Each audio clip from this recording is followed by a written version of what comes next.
So karon guys, manghipos ako sa among kuan kay bag-o man ni mata akong anak.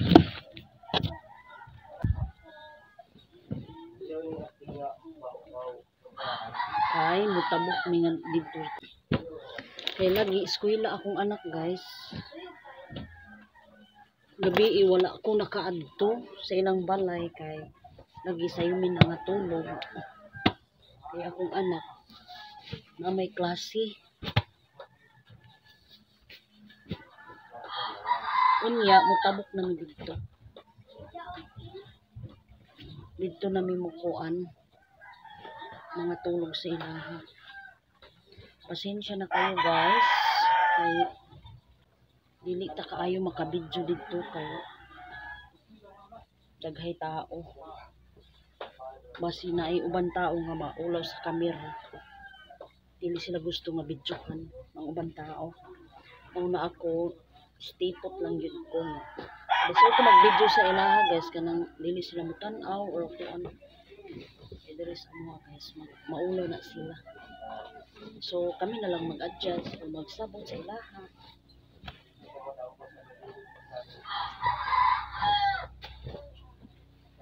Sensya na mo guys. Kaya usahay.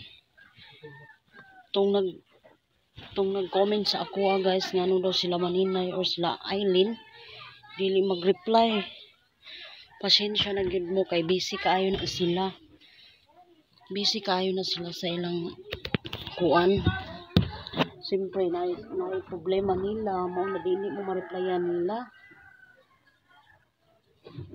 Sabi na lang ninyo. Kay dili sila ganahan nga disturbuhin sila karon kay naapay problema.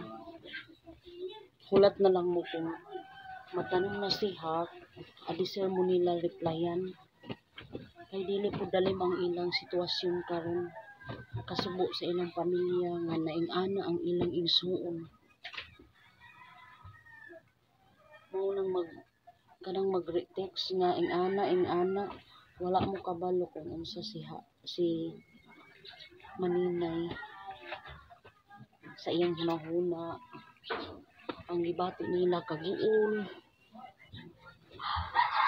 Di na ko i-judge ang tao.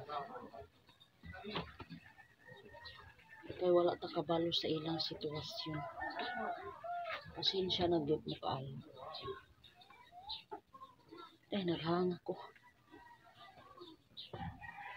Wala pa na ako nilitarong pag-amas.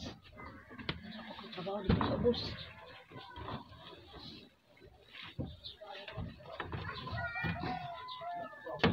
Hindi na ako mag-arrange.